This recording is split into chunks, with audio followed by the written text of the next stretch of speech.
Hello, and welcome to episode number 4 of Islington Mill and, a podcast series about the cultural life and times of one of the UK's most beloved artist-led creative centres, Salford's Islington Mill. Well, it's Pride in Manchester this month, even though Salford technically has its own Pride in, I think it's July. In Manchester, we have Manchester Pride, which is one of the biggest Pride celebrations in the country.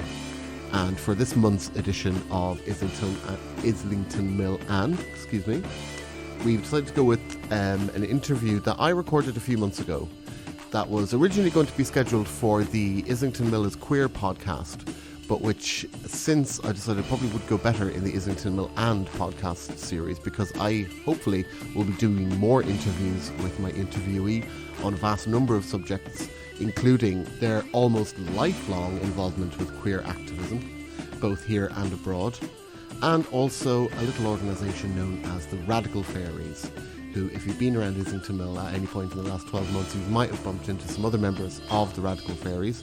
They've had a bit of involvement here in the mill in the last 12 months, but the person that I'm speaking to this month, we're just going to focus on their own story, their history of growing up as a young queer person in both South Africa and here in the UK, and their involvement with the birth, I would say, of what we now know as modern queer activism.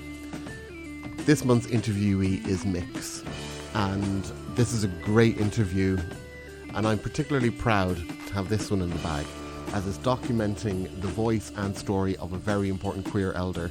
And I personally believe that documenting the voices and stories of our queer elders is something that we should be doing much more within our own communities, and showing that there is history and lineage to our cultures. We didn't just spring up out of nowhere overnight. That big fancy parade you'll see coming down the street in the next couple of days, it's only the modern expression of something that is actually infinite and timeless. And I'll stop ranting like a hippie now, and I'll go back to myself and this month's very special guest on Islington Mill and mixq.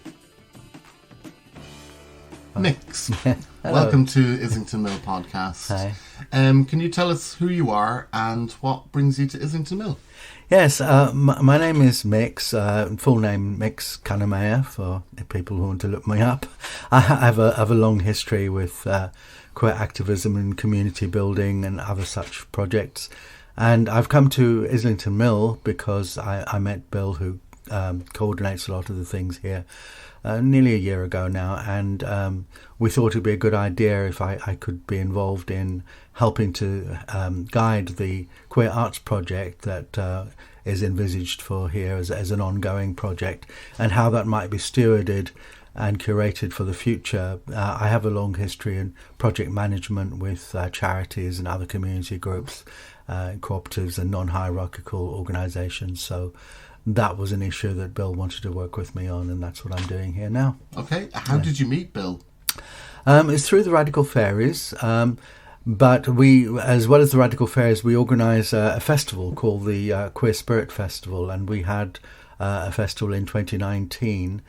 We have these festivals not every year, but every 2 or 3 years, and so the last one was in 2019, and that's where I met Bill properly to have a conversation at the festival. I was one of the co-organisers of that, and Bill told me about the mill. At first I didn't really, to be honest, I didn't really get what he was talking about, but we had an agreement then that we would try and do some queer spirit events at the mill in 2020, and of course 2020 being COVID years and various other things, we didn't do anything in the mill in 2020, but I kept in touch with Bill, and then I met during 2020 to talk a little bit more at one of the fairy gatherings, and then in 2021 we talked even more, and it became clear what kind of help or what way I could work with the mill during those conversations last year.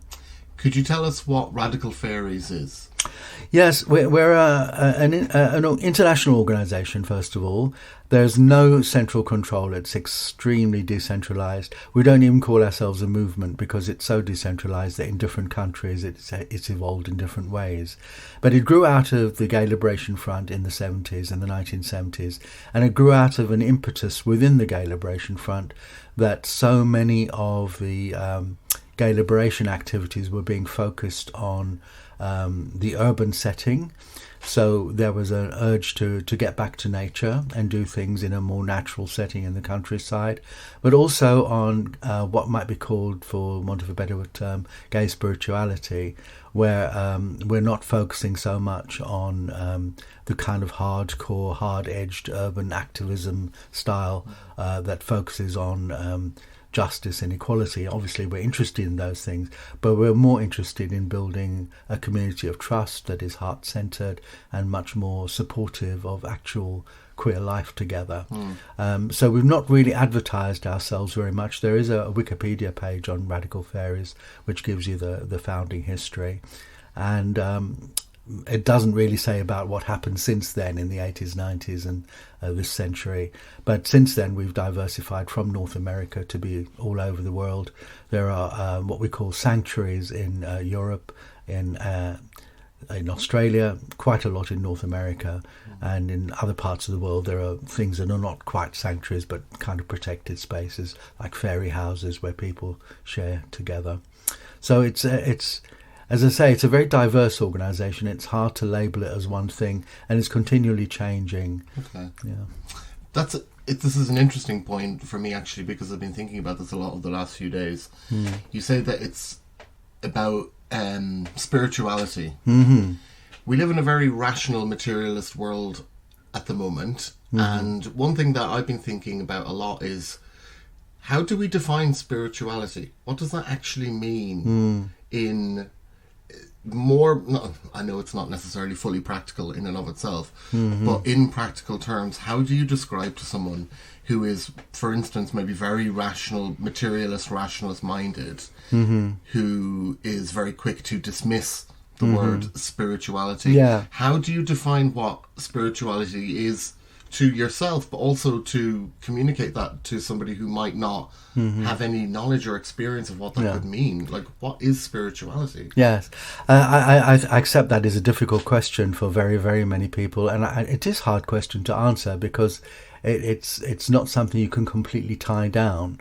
I think just in the very basic level, in terms of a connection to nature, because we're talking about very nature-based spirituality.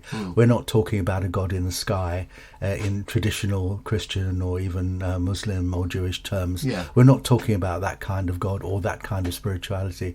We're talking about a deeper connection to the ways of the earth, the ways of nature, living in harmony with the elements, with the natural world. It's that kind of very practical spirituality that enables one to live in harmony with the ways of nature and the ways of the earth. And so it comes from, I guess, what you might call generally broad-based pagan tradition, but many other spiritualities have that connection with nature that isn't necessarily unique to paganism. But I guess the Radical Faeries are closest. In North America, they took a lot of learning from the Native American tradition. Here in Europe, we took a lot from the ancient Celtic and ancient European ways of doing things before Christianity came along and imposed other sorts of views on that.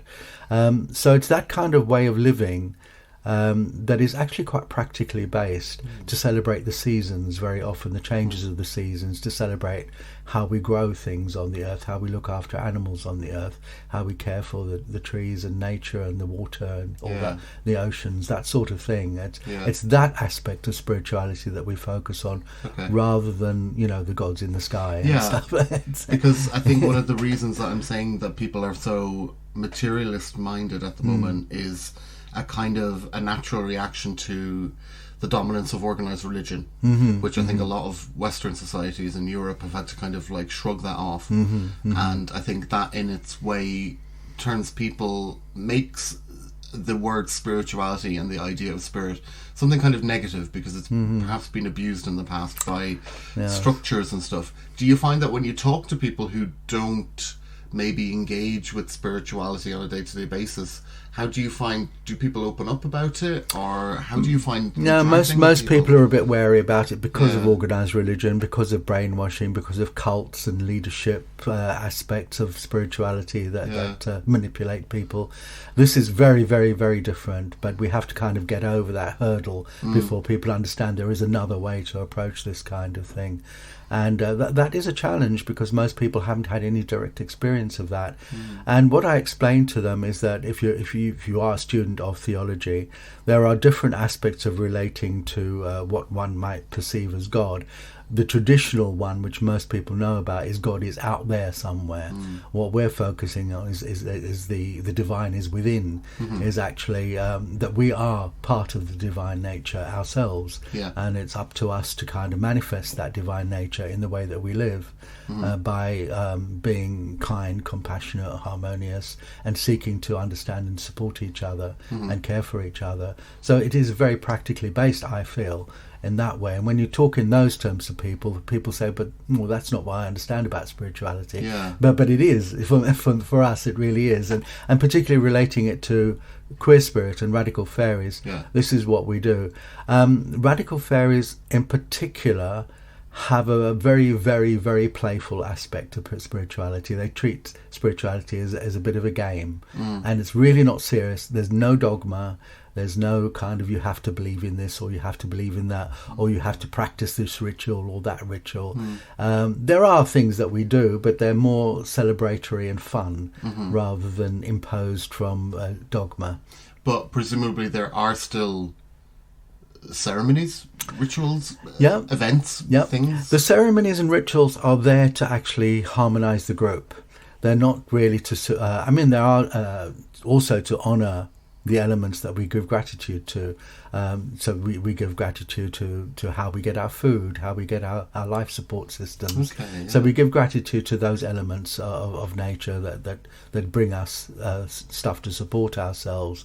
And we bring in sort of the elements of like fire, earth, air and water, because those are things that nourish and support us. So we call on those elements to help us and support us. In most of the ceremonies, that's the kind of thing that we might do. But again, it's not fixed. We might play around with that quite a lot. I think the more traditional pagans will kind of look with disfavour on some of our chaotic and almost heretical ways of doing things, because we're really not hidebound in any way. It sounds very antithetical to organised religion. Yes, like what you're saying about like traditional pagans, which is interesting because paganism is seen as being the antithesis of Christianity, for want of a better example. But then, in and of itself, within the last 100 years, it's become very formalised. Yes. And very... And it sounds like what you're describing is kind of a reaction against that. Yes. And in particular, because some of the traditional pagan practices have been very binary and very gender-based, you know, like the combining of the male and the female in various traditional, very dogmatic ways, and obviously with a queer approach to that, we upset the apple cart completely by talking about non-binary forces and forces where we embody male and female in different ways than the traditional, and indeed nothing to do with male and female, and how we actually embrace our kind of being as being partly even non-human, that we're connected partly to animal spirit, we're connected to plant spirit, we're connected to earth spirit, and so we sort of celebrate that going beyond our physical life. So that aspect of spirituality is perhaps harder for people to grasp because it's not something that people live with normally. But we play around with that. As I say, it's not taken too seriously. It's quite a game, and it's part of the dressing up and the drag that we embody this kind of thing. And so it relates very nicely with some aspects of gay and queer culture. That is interesting because I had a phase where I got quite interested in Satanism because, full disclosure, I was born and raised Roman Catholic in Ireland, and quite not strict, but very observant Catholic household. So I've always had a big interest in growing up gay as well, and like what else is there out there. And but it did just strike me as being very binary, and very heteronormative. In that it was always about the coupling of a masculine and a feminine to procreate. Ultimately, and it was like, this is interesting, but it's not super relevant to me. So it is interesting to hear about like spiritualism that's done from a very non-binary perspective, because not everyone, especially on the margins and the people who are like actively rejecting organized religions, a lot of the reasons for that, I think, are the binary choices that organized religions give you, and it's not for everyone. How did you get involved with Radical Faeires in the first place?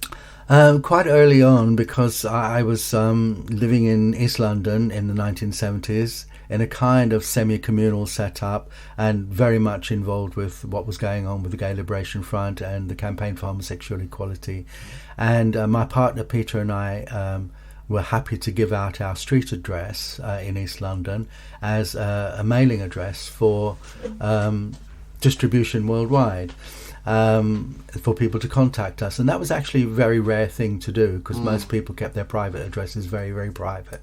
And our phone numbers similarly was very often shared in the this is kind of mid to late 1970s, but it was still quite a radical thing to do then. So we got mail from all over the world to our address, telling us about all sorts of things, most of which was irrelevant to East London, so I didn't really engage with it. But I saw this invitation from the Radical Faeires in the United States to gather and convene in nature, and I think the call went something like, and to dance in the moonlight and celebrate our spiritual nature and things like this. And I thought it was interesting, but I thought, I'm not going to go over to the States. I've got too many other things to do here in East London, and I was incredibly busy. I was working, and then that was in. I mean, I'd previously heard about other stuff that was going on, but the first gathering was actually in 1979, in the summer of 79. In the UK? In the United States. Okay. Only in the United States. That's why I'm saying I wasn't going over there, but I got the invitation to go over to the United States. So you got the invitation at the very, when it was formalising? Absolutely, at the very beginning. But I can't say I took any notice of it. It was just an interesting thing that I noticed and then forgot about. But the following year, in 1980, another one of our mutual lovers, Gary, who was from Australia, went to the second gathering in 1980, and he'd been kind of in East London before, but he went on his travels, and when he experienced that, he contacted me and he told me, this is so much your thing, you really should get involved with these people because this is so you. And in actual fact, I was getting a little bit bogged down by my job, which was working for social services in Tower Hamlets, and it wasn't going well. And so I gave up that job, and my partner and I both went to the United States. He went for his own reasons, I went for other reasons, but we travelled around together a little bit, but also separately, mostly on the east coast of America. And I met the Radical Faeries who'd just come back from that second gathering in 1980, and I knew these were my people. And this is very often a response that we get within Radical Faeries. When people come to a Radical Faerie gathering, you kind of know that the newcomers, you can tell the ones that are in quotes our kind of people, or that they resonate with us. And there's others that take longer, there's others that are a bit more wary, but in general the ones that kind of are inherently Radical Faerie, you can tell, just like a kind of fairy gaydar. It's sort of like, okay, you're going to fit in all right, and as I say, it's very, very decentralized. There's no dogma, so people do believe lots of different things. I'm telling you my aspect of Radical Faeries, but you could talk to another person who will give you a very different, well, not very different, but some different outlook on that. Would you say that you were at that point interested in spirit and spiritual affairs? Yes. And this gave you a doorway to explore that? Very much. Okay. Yes, very much. I was spending the whole of the 70s looking. I mean, as in the 70s, I was working with mental hospitals as a psychiatric nurse with inpatients, and then I moved out to be a community psychiatric nurse in the community.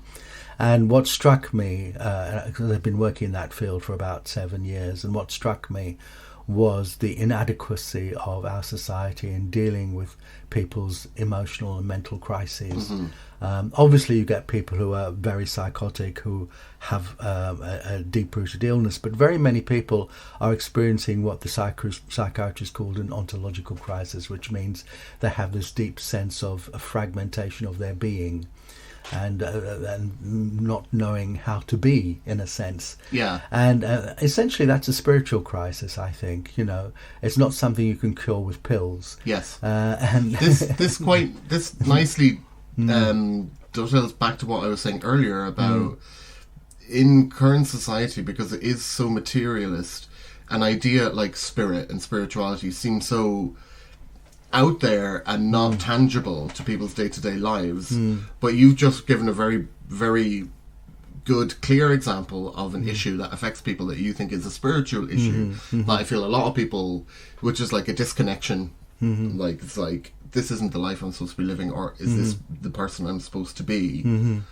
But we don't view that, even though it's addressed as an issue in our society.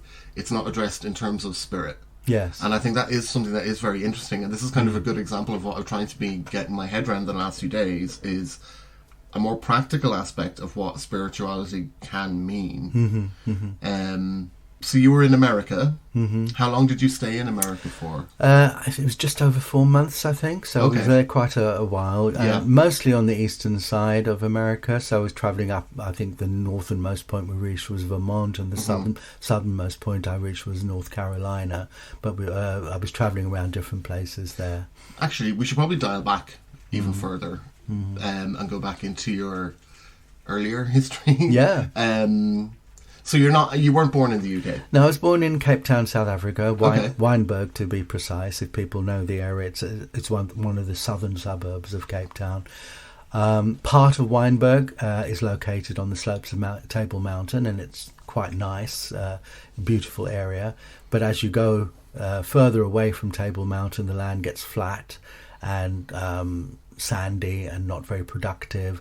It goes out to what they call the Cape Flats, and that area traditionally is a very poor area, and it's we were living on the edge of that, still in quite a nice place, but approaching the more scruffier end of Cape Town, and we were living in an area that in the early 50s, just when I was still very young, got designated as being planned to be a white area.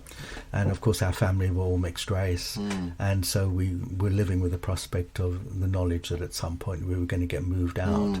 And indeed some of the clearances of District 6, which was more in the centre of Cape Town, became quite notorious, that they cleared that whole area out, which was a very vibrant, wonderful, creative mixed-race community, got thrown out of the centre of Cape Town and moved out into shanty towns on the edge, where still many of those people live in quite scruffy conditions, unfortunately. The lack of government support for real deep regeneration is still evident to this day.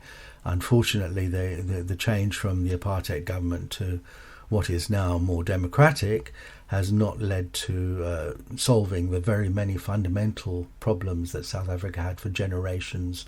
You can't get over these things very easily within one generation or two generations. Even the marks still go very deep. Yeah, of course. Yeah. I'm Irish, so I understand what that is like. How Ireland is currently celebrating its centenary of being a republic, which I think when you tell people in practical terms here in the UK, they're very surprised to hear that, because they always feel like Ireland is always been its own place, but technically it's only been a republic for the last 100 years.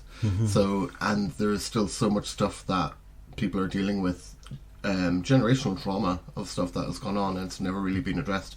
So I understand that. But you moved to the UK. Yes. Was it your parents decided to uproot the family and move to the UK? It was even more complicated than that, actually. My father's sister had married an English sailor, and she was living in Portsmouth in a caravan. She knew no one apart from him and his family, but his family were up in Sunderland. He was from that area. But then he went to sea. In those days, the sailors used to go to sea for like a year at a time, and they disappeared. And she was pregnant while he was away. Something went very, very badly wrong with the pregnancy, and they messed up the operation to solve that problem so that it ended up she could have no more children. And she went into a depression. I didn't know about this at the time. I was just a kid. But she was my godmother, and my grandmother decided that if she took me to be with my auntie, that would help her recovery, which I think it did. But we were living in this little caravan in Portsmouth, very tiny place, the three of us. And what year was this? This would I arrived in Britain late 1954. I think it was December 1954 we arrived, and November or December. Anyway, we arrived there, and while we were there, the apartheid regime were clamping down a lot more heavily than I think I, as a kid, would have realised, and my family, my father and mother, were writing to my grandmother saying that things were getting quite bad. They decided to homeschool my brother because they didn't feel comfortable putting him in the education system because it would have compromised him. And the government were calling in my father because he was a teacher. He was a head teacher for the mixed race community in a junior school. And they were calling him in to say that they were watching him because he was teaching subversion to the kids, and they were threatening that they were going to split up the family if he was taken into prison because he was doing this kind of thing. So he didn't really quite know what to do. I think a part of him very much wanted to stay and fight politically, but the threat to the family and what might happen to the children was a big factor. And because we were in Britain, he just said stay there and we'll sort something out. So we never went back, because the original idea, me and my grandmother, was we'd just be in Britain for a few months or 6 months, a year or something, then we'd go back again. But he said no, stay. And eventually they managed to get out. They had to buy a return ticket for the family because they weren't allowed to immigrate. Yeah. But fortunately, of course, in those days, South Africa was a member of the Commonwealth. And in those days, the immigration from the Commonwealth was quite easy into Britain. It was only in the 60s that it became much more difficult. Yeah. So apart from getting a return ticket from South Africa, they're pretending they were just on a visit. Yeah. The process went reasonably well, except they were incredibly poor. They'd spent all their money getting here, and so we lived in quite dire poverty once they arrived. And that was in East London? Yeah. There was a South African community around Ilford Way, but I think my grandmother eventually managed to sell some of her family land, because again, I think the South African government were forcing mixed race people to give up their land. I'm not sure of how they managed that, but we knew it was on the cards that we weren't allowed to own land anymore. This was a change because historically we had been allowed to own land. Historically we had been allowed to be participating in the general voting system. They took us off that general voting system and had a separate voting register for mixed race people only, where you couldn't effectively decide anything. Wow. And so it was. Can I ask? Were you you were quite young when all this was happening? Were you aware of this, or was it? Did your parents shielded from you? No. My father politicized me effectively. Yeah. Told me, not all the details of stuff, but really told me to be proud of who I am. Really told me to think for myself. Really told me how much politics affect everyone's daily lives, and that really was a big part of my political education. Yeah. For my life, really. Yeah. Not all the nasty details, but some of it I didn't find out until much later. I didn't really find out how badly that's all affected the relationship between my father and my mother. Right. Because without going into too many horrible details, they took different points of view on certain things, and it destroyed their marriage in a sense. They'd been happily married, I think, when they were first married, but all of this stuff took a great deal of toll on their emotional relationship, and I don't think they ever recovered from that as a marriage, at any rate. But they were very, very good parents to me. Excellent parents, both of them. So, speaking of being proud of yourself, that leads us quite neatly onto the next topic. Is what is your coming out story? Do you mind sharing that? Or Oh, absolutely love sharing it. Because also it's like, it strikes me that trying to work out your age, but also, did you come out before homosexuality was legalised? Yes. You did? Yes. Okay, yes, this yes. is super interesting. We'll talk about this. In some ways, I was never really in. I was a very, very camp kid, extremely camp as a kid, very flouncy, and much more than I am when I grew up. I kind of lost that along the way somehow. I mean, not completely, never completely, but I think I was quite theatrical and dramatic in my style as a kid. And I think my parents kind of knew that something was like this. They were very accepting of it. The culture in South Africa when I was a kid was to have all these carnivals, a bit like the Brazilian style of carnival, with people dressed up as, drag queens dressed up in all their finery and all this kind of stuff.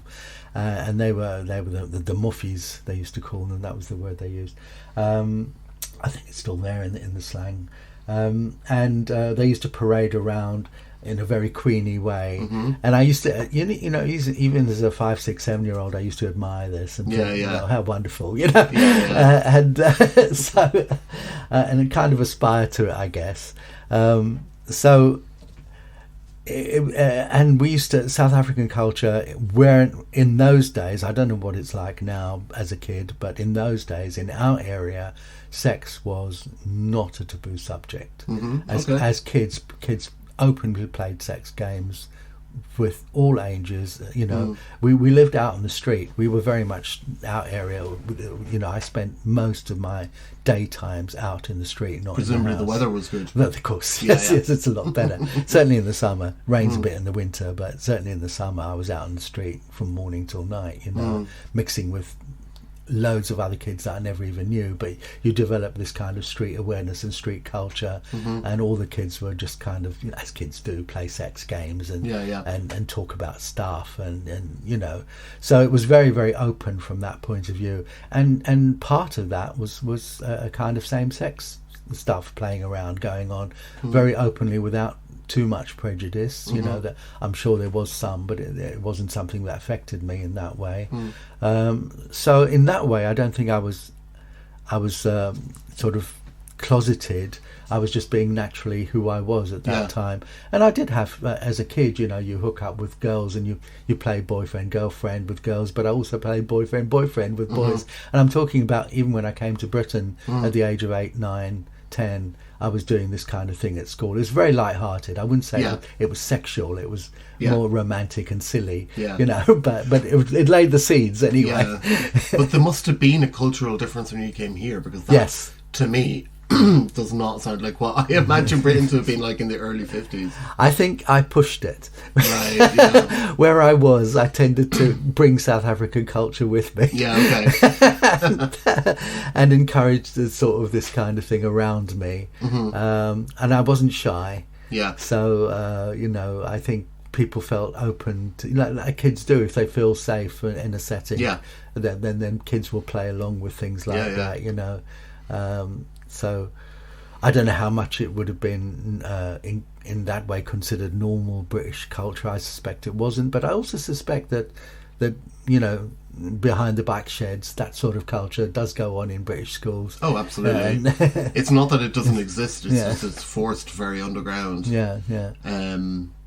Did you have like a moment where you met like your first love, or something that kind of defined it more? Because I think now we're very obsessed with the coming out, and it's like where you utter those words, I am gay, or I am bi, or I am trans, or whatever, and it's like you're speaking a spell, and the minute you speak it, you're self-defined. Whereas it sounds like we're talking about an era well before that was a thing. But at the same time, there must have been definitive moments in your own personal sexuality identity journey when you were like, oh, this is me, and I'm not like the vast majority of other people out there. Were there moments like that? I'll tell you one defining moment, because my grandmother was still very much a Christian, in Church of England type Christian, but liberal and quite understanding, whereas my father declared himself an atheist, and he told me to think for myself. So there was kind of conflict going on in the family, but my grandmother encouraged me when we were in Britain to kind of still attach myself to the church. And we found, she put me through confirmation classes when I was 11, 12, 13, that sort of age. And it was that point when the vicar, we had a very nice priest, actually. He was really understanding. He'd been a priest in the army, and he was very broad-minded. He wasn't one of these dogmatic people. And through the confirmation class, he was giving sex education sessions. And I guess he saw what kind of person I was, because one time he took me aside and just had a private chat with me, and he said, did I have thoughts about boys and masturbation and things like this? And we had a kind of confidential chat, not in any way nasty. He was very, very kind, very supportive, and I hadn't actually thought consciously about that stuff. I just accepted that I was this free spirit type of person, and I didn't think there was anything particularly restrictive about it. But it made me give pause. I didn't actually talk to him about anything. I didn't give him any answers. But inside my head, it started ticking away. I'm perhaps there's something to work on here, that I'm a bit different. And actually, in the church, this would be about 1960, when I was 12, going on 13. The church had a very free-thinking leaflet. It was pale blue. I remember it was pale blue with white lettering.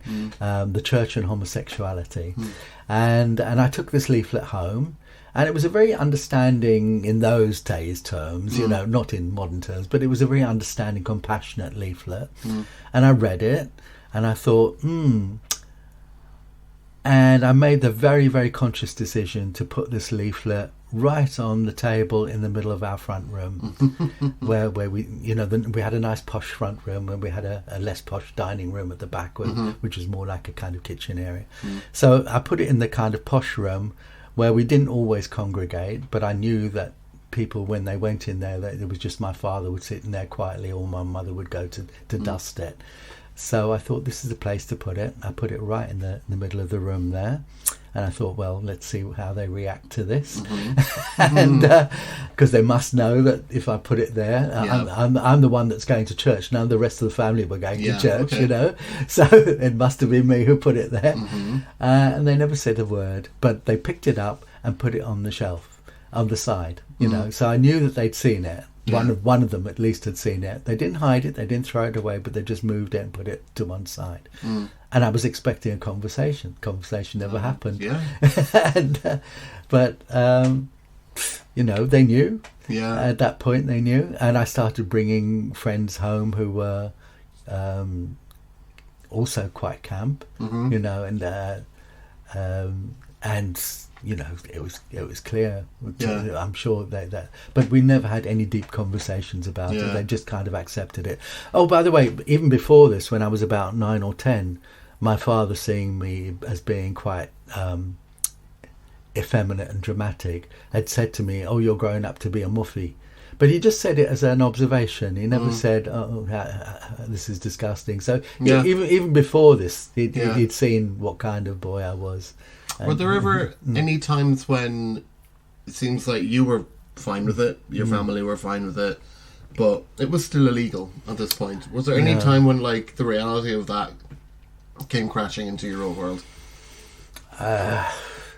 Mostly in the sense of needing to be careful, I think. Right. So you were, even though you were cool with it, you were aware that this is perhaps not a society that's cool with it. And you were taking steps to care for yourself in that circumstance. Yeah.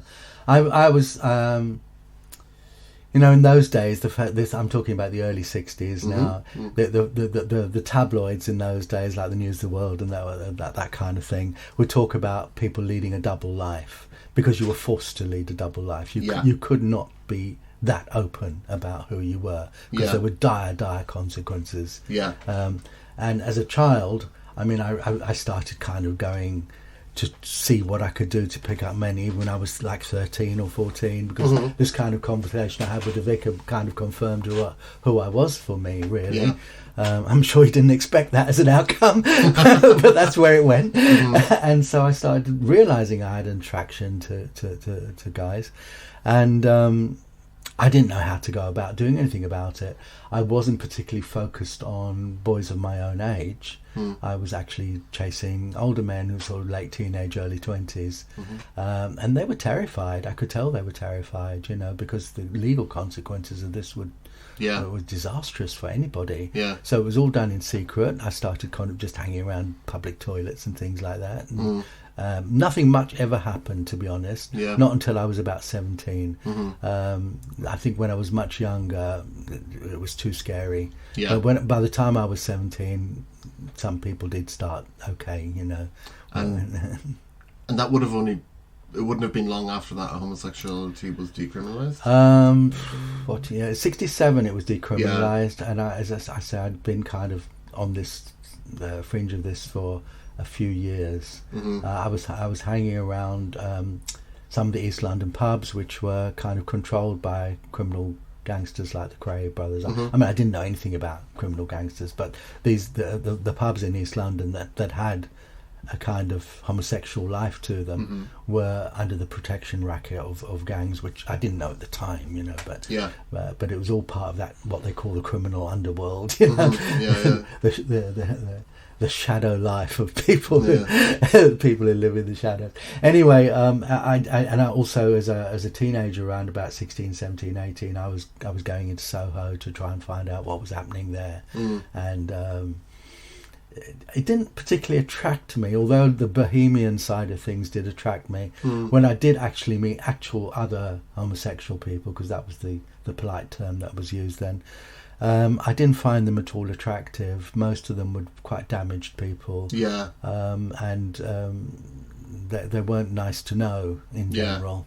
So I kind of withdrew from that quite a lot, because I could see it wasn't really what I wanted, and it made me doubt myself in a way. And it wasn't really until I went to college, when I was like 19 or 20, that I started to mix with people that were my own age, who were also going through the same thing as myself, and then I started to come out to those friends, and they started to come out to me, and we started to trade our experiences more. But that was later. It must have been quite a moment though when it was finally decriminalised. Yes, and I remember my friend Malcolm, who was much more out than me, because I was still kind of being a bit wary about all this. It was in 1967. I was 19 going on 20 in 1967. And so I was still not, even when it was decriminalised, I wasn't, because you had to be 21. Oh, okay. Right.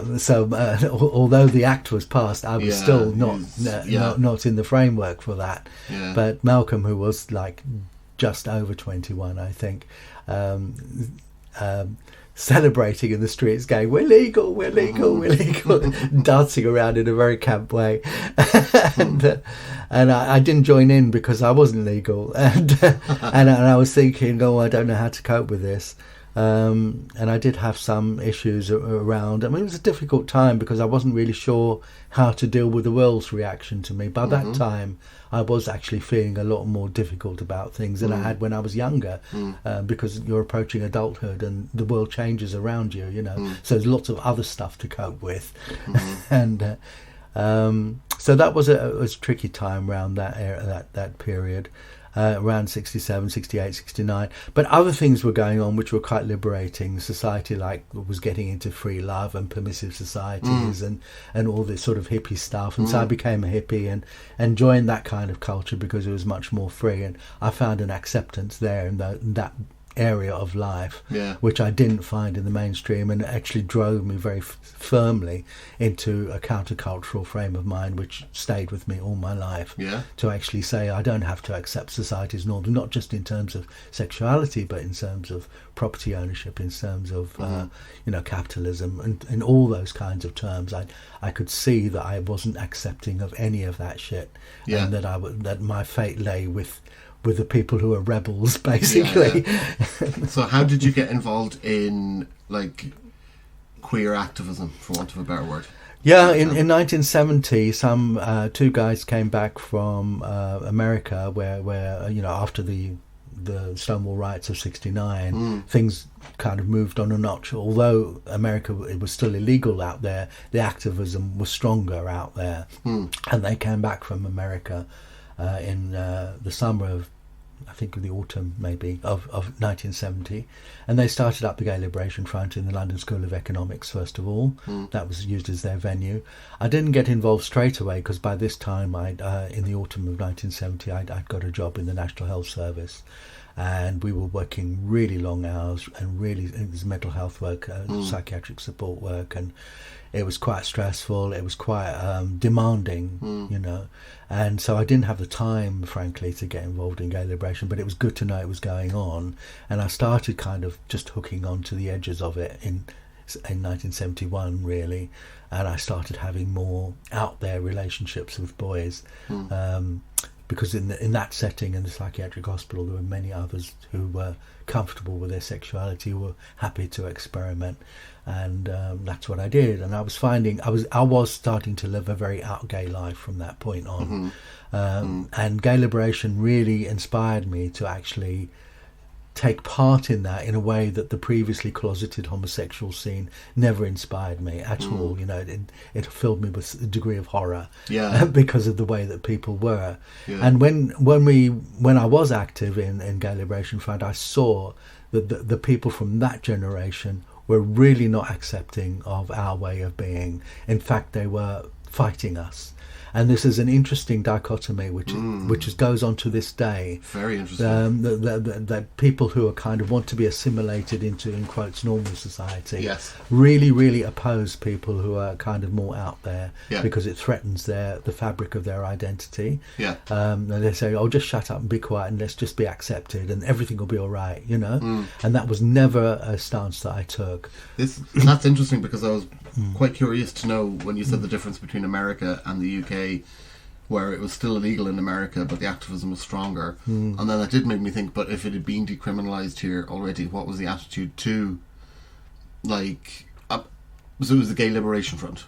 The Gay Liberation Front took a very different attitude. They brought this kind of streets attitude from America.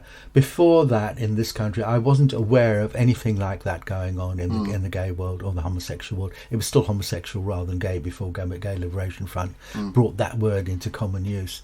And the campaigns for law reform were very polite, very middle and indeed upper class. They didn't touch the working class at all. These were kind of very discreet, polite campaigns by nice gentlemen with nice clothes, nice manners. And because I'm thinking of people like Brian Epstein and stuff like that, kind of acceptable, who always wore very smart suits. And were obviously. But Brian Epstein wasn't out until after he died. People didn't know he was gay until after he died, really. And even someone like myself, who followed pop music avidly, that really wasn't clear. We used to hear lots of rumours about all sorts of pop stars, because that this is the gay underworld that loves a bit of rumour and a bit of drama. So if Sean Connery dropped into a pub, a gay pub, to I'm sure that Sean Connery is pretty much straight, but at the same time, the fact that he's seen in a gay environment, people started calling him Siobhan Connery.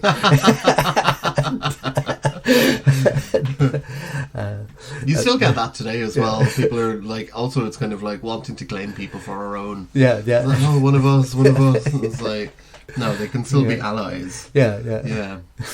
Oh, where were we? We were in the 1970s with Gay Liberation. Yes. And that was a big education for me, to hang out with people who were making a completely different understanding of what it was to be gay, and a fresh one. It was fresh for all of us. We could see the whiteboard is clean. We have to write on it what we want to write on it. And we can. This is liberation. I always tell people this: liberation was as important in that as gay. This was part of the feminist liberation, part of Black Power liberation. The liberation movement, as such, was a movement that was intersectional. And I think people today forget about this intersectionality of the liberation movement, because after the early 70s, people started going back into their silos again.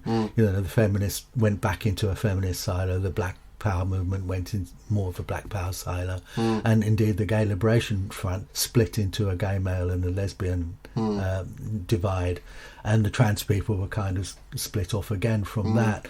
So this kind of cohesion of the liberation movement didn't last long. It sparked it all off, but in sparking it all off, people said, actually, we want to be with people that are really like us in order to find out who we are. I think the motivation was excellent, but unfortunately the consequences of that was that people divided off rather than uniting in the struggle. It divided us. And I think we still feel that today, because it's very hard.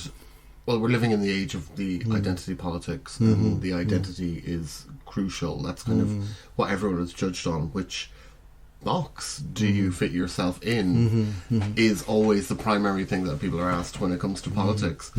But it's kind of at the risk of losing a general liberation for all kind of ethos.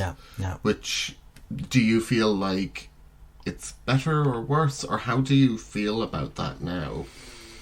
There's a lot of work to do still. I mean, I'm really, really glad this conversation about gender has come to the forefront, but I don't think it's going to resolve itself anytime soon. I think people are really digging their heels. There's a lot of pushback against the acceptance of either trans or non-binary worlds. There's a lot of pushback of that going on, and even within gay communities. Well, I say even, but sometimes, especially within some of the gay communities, that there is pushback against that. And you see, and I never expected to see this LGB alliance, something like that. I never expected to see that, and I never expected friends of mine to be endorsing it. That this kind of anti-trans LGB alliance type stuff, shocked me, frankly, when it erupted. I do think it was funded. I mean, I've heard some unvalidated stories that it's been funded by right-wing Christian groups. I wonder about that myself as well, because I constantly wonder about, like, where is the impetus coming from? What is the engine that is driving these? Because there's something because while it is shocking when we meet people who side with that, the actual reality is that is still a minority. Even though it's shocking to us to meet those people because it seems so out with our worldview, being queer anyway, we have to remember that those people are still a minority. And I'm wondering, where does the impetus come to the funding, for a start, of money to make those to amplify those minority voices constantly? Because you look at other movements and you're like, stuff like, certain things are getting that we know are getting funded by right-wing churches, and very kind of totalitarian religious and other organizations are funding things that are very anti-liberty, and we know that for a fact. And then you look at these ones and you go, well, it would make sense that those ones are also getting funded, because the reality is, even though their ranks may be growing, most people don't really care. Most people, when it comes to issues of gender, only become, for want of a better phrase, transphobic or anti or questioning of those ideals when it's kind of pushed in their face and told, this is what you have to be. Up to that point, I feel most people are generally like, live and let live. What you do in your bedroom is of no consequence to me. How you identify your gender is of no consequence to me.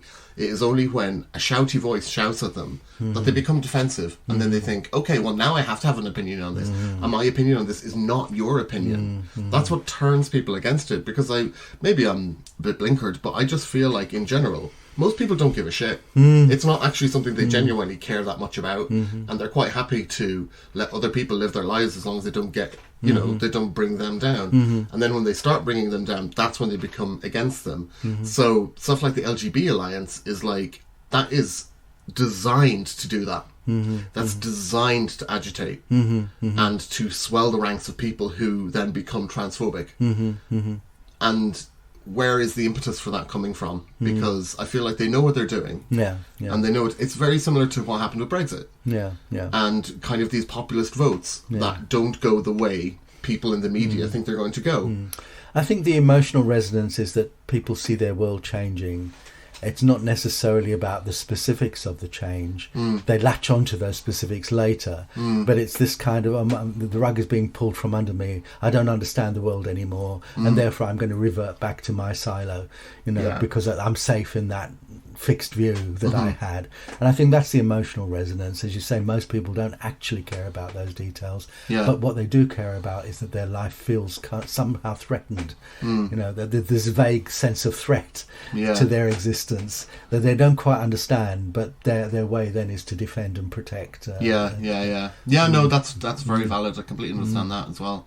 And then that becomes very easy for an issue, for want of a better word, like gender identity, to become kind of shoehorned and used as the point that divides people over. Yeah. And it's very fascinating how the word woke came weaponized, because originally it wasn't a nasty word, It was actually, I'm aware of these things now, I'm conscious. And then it was a deliberate campaign, I've heard from other sources, which I can't quote, I'm afraid, I don't know.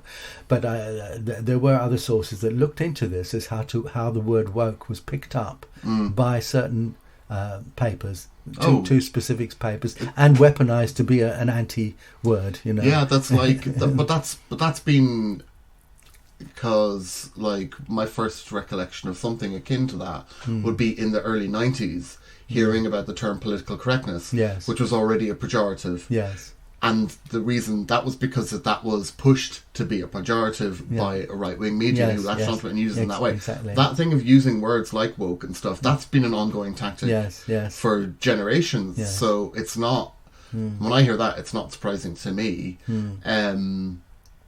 But somebody actually thought about this as a strategy and made it work, within the media. Somebody is very media conscious, actually said, we're going to use the media to do this. Yeah. Well, I mean, the thing for me, though, about what's more important than the actual, if a specific word is framed in a pejorative, or I don't know what the opposite of pejorative is. It majorative? I don't really know. But a pejorative or a positive context. Yeah.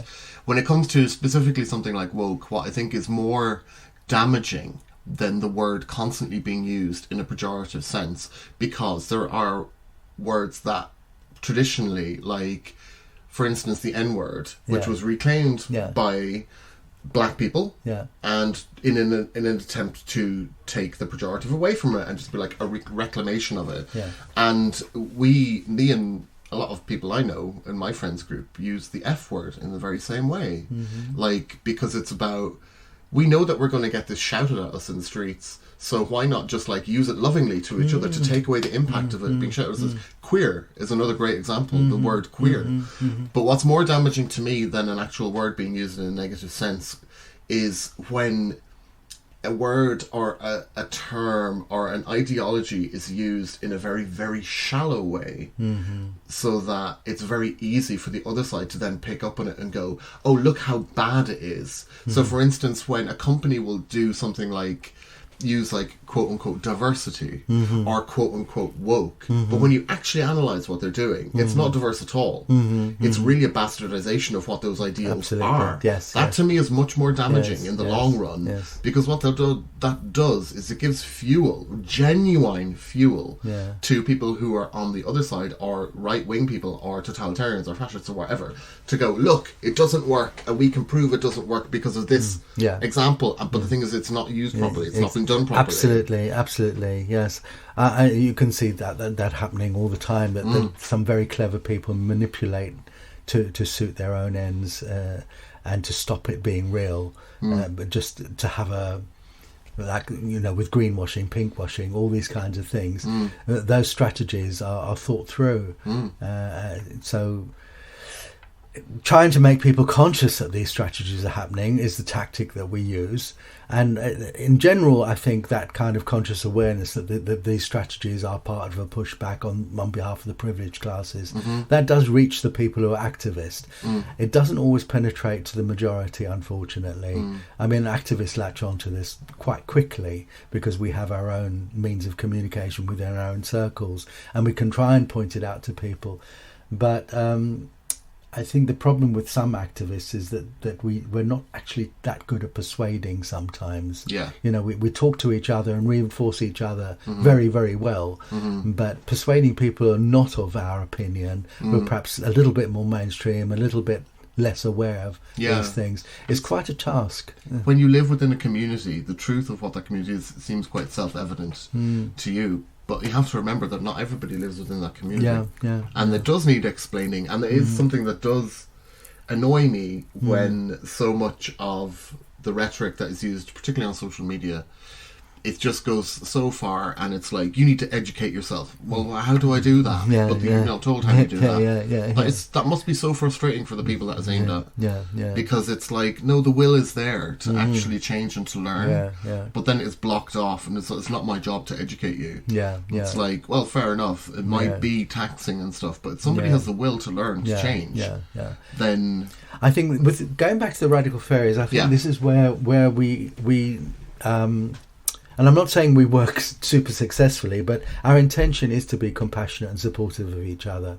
And because we're coming from that more heart-centered space, I hope that within our community, and these issues exist within in Radical Faeries as well, but I hope that within our community, because we claim to be heart-centered, eventually we will see that just telling people educate yourself is not enough. We actually have to love people and be compassionate towards their faults, and actually say, you know, because I love you, I can work with you on this. Because I care about what you think and how you feel and how we react together. We can work together on this. And I think that kind of approach eventually, I hope, will work. But if people feel patronised by somebody saying, "Oh, you're just not aware of all these things, you're not doing your homework, so to speak," then they think, "Oh, you do up yourself. You know, what do I want to do with you? You're just patronising me," or something like that. And so I think we who are kind of creative beings and artists, and as well as activists, this is a job for us, you know, in terms of our art, in terms of our creativity, to actually bridge that gap, to communicate to people that may not have thought about these things. My own personal point of view on that is that art is much better at that function than activism is. Absolutely. Much better. Like when you think about like, I don't know, just films I watched when I was a small child, they probably instilled in me ideals and stuff that didn't come to me from a lecture or from a book or from a pamphlet. It was just kind of seemed logical because it was displayed in this way that seemed very easy to understand, and stuff like when I was a kid growing up in the 80s, there was a lot of films about the civil rights movement from the 60s, so that became very like Mississippi Burning and stuff like that, and The Colour Purple, and you know, generally, not even that they're specifically about, but there was a general dialogue that seemed to be going on within art and culture of that, in a part of art and culture of that time, that was addressing stuff like the civil rights movement of the 60s and stuff. So it was like, okay, that's the thing. And one thought about, why should black people have a lesser life? That makes no sense. Like, white slaves, that's horrible. No. So, that's kind of my take on that thing. And I think it is important for artists, especially artists of minorities themselves, to, you know, to try and apply that to their own art. And obviously do it in a good way. Don't be too hectoring and stuff. But it's up to us to show people who don't live in our communities, who don't live our lives, that living our lives is okay. It's actually okay to be living our lives. We're not a danger. We're not a threat. We're not fucking anything up for anyone else. We're just living our lives as our true selves. And if more people could do that, the world would be a much better place. I think creative art activism is a wonderful tool, and I've seen it used very effectively by some people, but it demands a little bit of talent, you know. Not everyone's that good at it. But to be honest, that's a baseline for everything. Like, some people are talented at activism. Not everyone who does activism is actually talented at it. Absolutely. And some people are talented at art. Not everyone who does art is, or various forms of media. You're quite right. Whatever. So we left, in your own personal history, I think we left around, you said you were like getting into being a hippie and stuff. I'm going to jump forward about maybe not quite 20 years, but let's say now I land in the mid-80s. Where are you at in the mid-80s? You've discovered the Radical Faeries, you've been an activist for quite a while, and also there's this thing going on you know, HIV for one. Coming back from America in 1981, I got almost by accident into the cooperative movement in 1981. I joined a workers' cooperative, and from that workers' cooperative, we were doing Radical Books and Whole Foods and catering, with vegetarian catering. And creative arts as well, community arts. We were doing a whole caboodle of things all in one cooperative. And it was great. It was absolutely the best job I ever had, and it transformed my life. Up until that point, I'd been working, before I went to America, I'd been working for state-type institutions like the health service, the education service, social services. After that point, I never did that ever again. I was working in worker cooperatives, I was working in charities or community groups, all that kind of stuff. Did you? Could I just ask? Did you feel like the state apparatus were useless, or because it is inadequate rather than useless? Okay. I won't say that they're totally useless, because they do a portion of good, but the point that they're coming from is completely inadequate, and I think absolutely is never going to be adequate, unfortunately, in some senses, unfortunately. And I think this is where also we get into a bit of politics, because I don't think the left in Britain has actually understood that. I think the left in Britain tends to want to think there's state solutions still. You know, even this kind of moderate New Labour left still kind of thinks the state will work in partnership with some big corporations or other, and the changes will come about in that way by big thinking from above. I don't think it will. I think it has to be coming from the grassroots. Yes. And I think the left, if it wants to succeed, really needs to get back to the grassroots to actually empower local communities, local action groups, to actually make that action work for itself. And that's a slightly more anarchist approach than the left is comfortable with. Absolutely. And that kind of quite neatly answers, I feel, what I was trying to get at there, is why would you move from, for instance, working for the NHS to help the community to a cooperative movement? And that really answers it, because the NHS is a top-down organisation, whereas cooperative movement is something that can grow from the ground up. Yes. And it teaches people how to empower themselves. I'm not saying cooperative workers or housing cooperatives are the complete answer, because they're quite demanding, and some people don't have the capacity to meet those demands for various reasons. But I think there are a way that needs encouraging, and certainly collective working needs encouraging. Most people do not have a direct experience of working collectively, even within the circles that we're moving in now. Most people are tending to find individual solutions, or at the very best, solutions with a partner or two partners. That's the most that most people can cope with. If you're talking about a collective of sort of like 10, 11, 12 people, most people don't have any experience of that being a lasting thing. Most of those things fall apart because there's no background, there's no model, there's no vision for people to latch on to. How do a group of 10 or 12 people work together consistently over a long period? A big challenge. And I think as human beings, we're actually capable of doing that, but because we have no society model easily to follow, and no training in it, and indeed we're squashed from it, we're actually diverted from it if we try and do it. There's very few institutional models where we can be trained in this kind of thing. The schools don't do it, the colleges don't do it, no one does it, not even artists do it, So where do we get our inspiration from? It's through dogged persistence of actually saying, I do want to work in a larger collective setting, and I do want to find out how to make collective decisions work. It's a big challenge. I don't underestimate that challenge, but it's difficult for people to do that and also make a living for themselves, find their housing, sort out their own life, as it were, at the same time as to actually practice group decision-making skills, or a lack of hierarchy working, that kind of thing. It's a big challenge for people. But I do think where I want to work, and my focus now, which is why I'm here at Islington Mill, is to actually find out how to do that for queer artists. Find out how to steward that process for queer artists, so that we enable each other.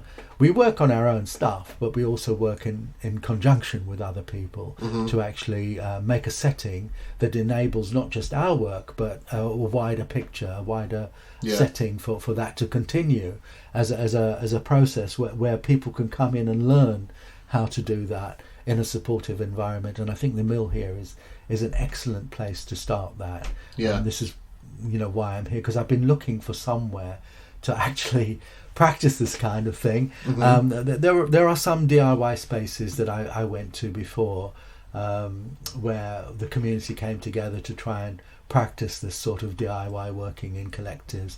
But because there's no institutional support, there's no financial support, it's a real struggle.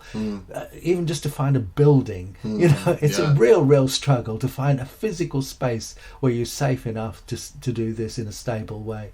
And our discussions yesterday, you and I were in a group on Tuesday, that's exactly where we're coming from, to say, where is there a stable, safe space where we can experiment? And it's not going to be a catastrophe if we fail in our experiments. We have got to fail. We've got to learn to make mistakes in a safe way. Without having a space in which to make mistakes in a safe way that's not going to threaten us, we will never succeed. We only learn by making these kinds of mistakes and failing a bit, but being supported from our failure to learn and grow from there. And that's why I'm really excited to be at the Mill, because I feel that this is one opportunity that I've identified, and I haven't seen it anywhere else yet. Cool. I'm not saying it doesn't happen anywhere else, but I've not found it anywhere else yet, where we can be free to actually say, let's try this out, let's see how this may work. And it may not work, but we'll learn from it and make it work better.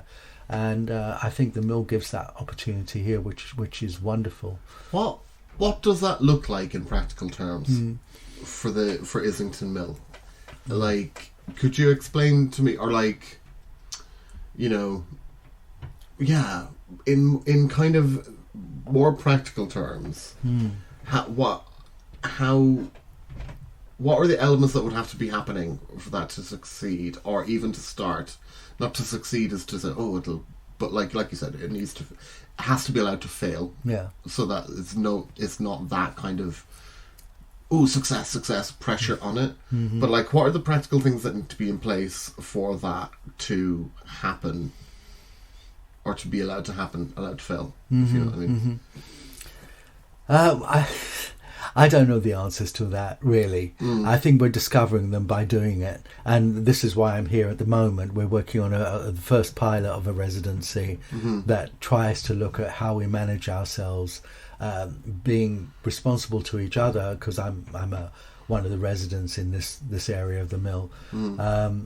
How we're, first of all, and the three of us actually knew each other before we moved in together, because we were kind of self-selecting, but also chosen by the Mill because we knew each other, and because we didn't have to work through that getting to know stuff. But we weren't best friends, we knew each other, and so we kind of got over that hurdle, and now we're kind of making a space together.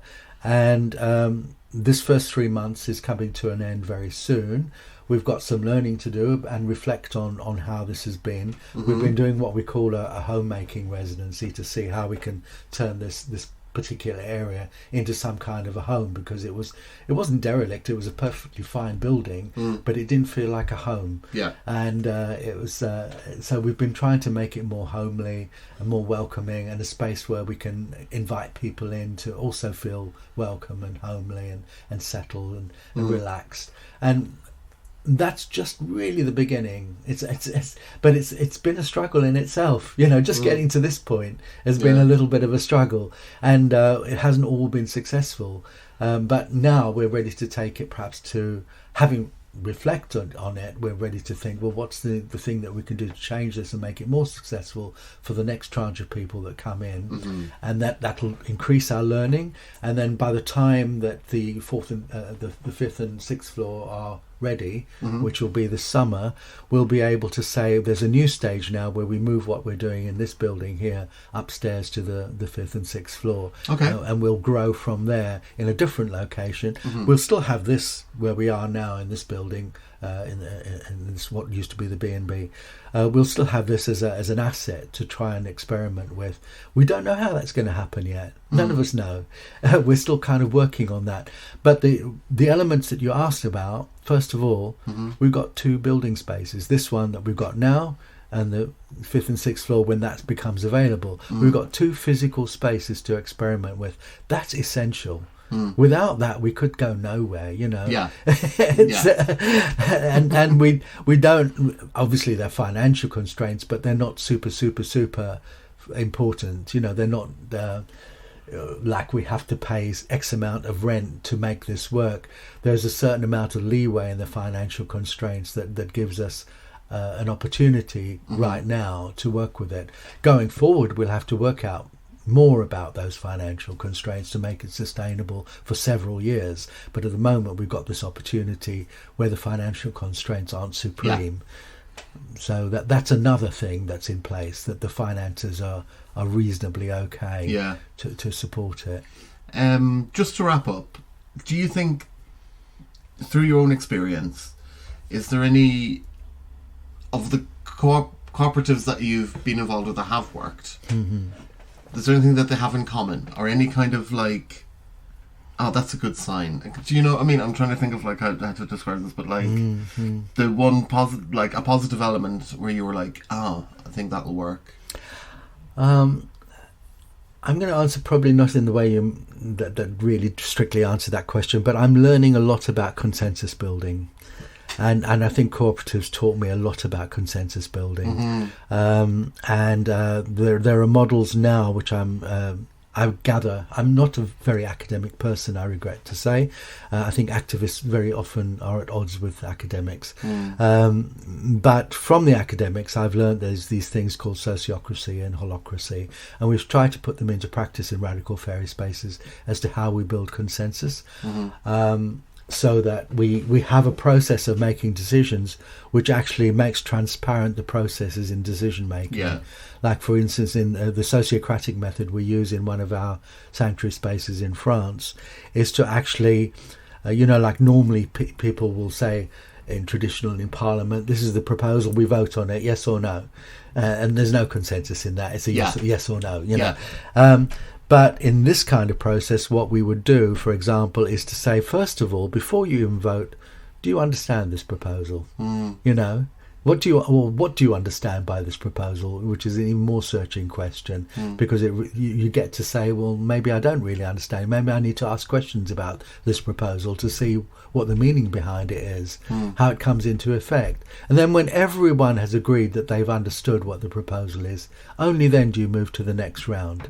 And the next round is then I understand the proposal now, but I'd like to shift it because now that I understand it, I think it needs amending. And then you look at all those kind of amendments, and you do the same thing with the amendments. You see if you will understand the amendments. And then finally, you agree on what amendment will go forward. And at that final stage, you have a third round which says, I can live with this. You know, basically, you don't have to agree with it.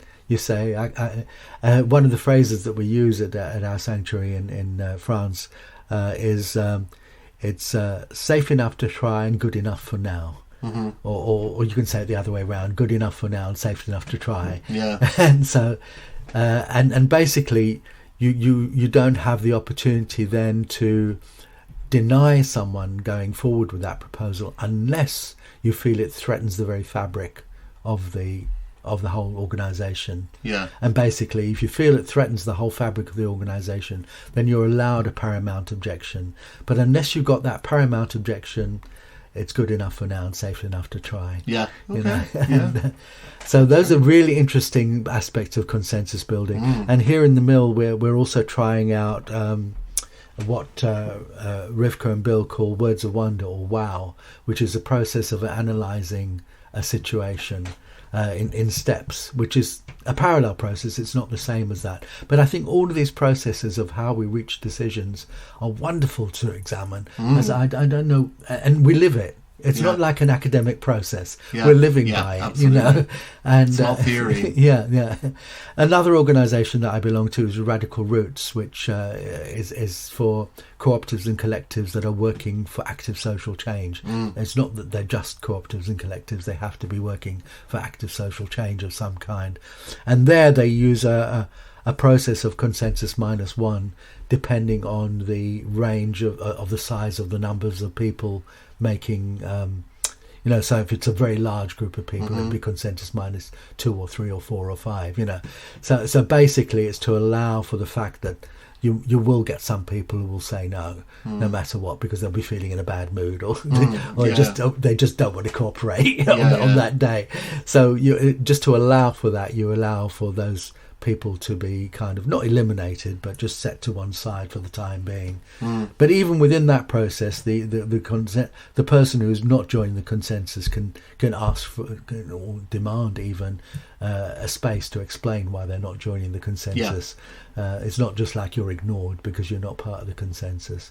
So there's lots of different methods, and this is what I'm really celebrating that I've learned in these spaces, and will continue, I hope, to learn, because there's so much more to explore how you live this.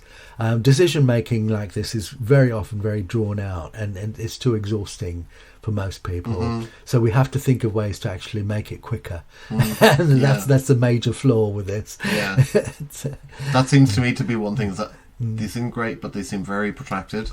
And if there was a way to but then again, it's a bit like what I feel about the current kind of like parliamentary democracy that we live in. It's like it's outdated, and actually technology has moved past the point of what parliamentary democracy can receive. So if it gets to a point where we can actually trust our phones and whatever gadgets we have to transmit things electronically through the ether to each other, then it could be that democracy itself becomes very you can vote on all kinds of things. Yes, indeed. And I think I've also worked with the Extinction Rebellion to some extent, and their citizens' assembly models, I think, are wonderful, really. You know, something that we can use in every day. It doesn't have to be confined to Extinction Rebellion, and it can be integrated into how local councils consult with people, you know, or even the government ultimately. But certainly things like the National Health Service, the Education Service, can be very unresponsive to local needs. They're very cut off from what local people need. And yes, it's essential to their daily life. And they act as if they know what's best for us very often without really consulting us. And I think those kind of citizens' assembly models are something to explore for those kind of institutions. And just to cut, another thing that I didn't explain was holacracy, which shortens the process, the decision-making process, because basically it can't be used in all situations. But for example, you might have a group of artists that are working on painting the corridor. You give them authority to make decisions within their small group about painting the corridor.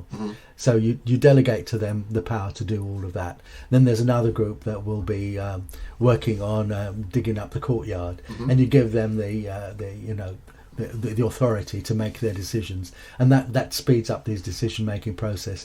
So you actually farm out the decisions into smaller and smaller patches, and then assign people to work on those patches and to carry them out, and you give them authority within the narrow scope of what they're doing. That sounds great.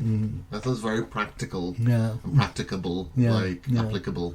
Right, brilliant. That's been a great chat, and I kind of feel like we probably will have more of these at some point in the future, because there's more. Like I did say, we jumped over a massive chunk of 20 years there as well.